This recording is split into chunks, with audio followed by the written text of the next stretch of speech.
ఏంటి పులులు ఆంజనేయ స్వామి గుడికి రావడం ఏంటి అనుకుంటున్నారా? ఎస్, నిజంగానే వచ్చాయి. మహారాష్ట్రలోని చంద్రపూర్ అటవీ ప్రాంతంలో జరిగింది ఈ ఘటన. అక్కడ ఆంజనేయుడికి తాడోబా ఉత్సవం జరుగుతుండగా అకస్మాత్తుగా వచ్చాయి ఈ రెండు పులి పిల్లలు.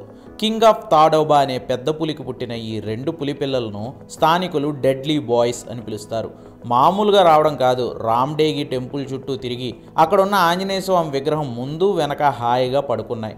మార్నింగ్ జంగిల్ సఫారీ కోసం వచ్చిన టూరిస్టులు వీటి విజువల్స్ను తీశారు. ఇప్పుడు ఈ విజువల్స్ సోషల్ మీడియాలో తెగ వైరల్ అవుతున్నాయి.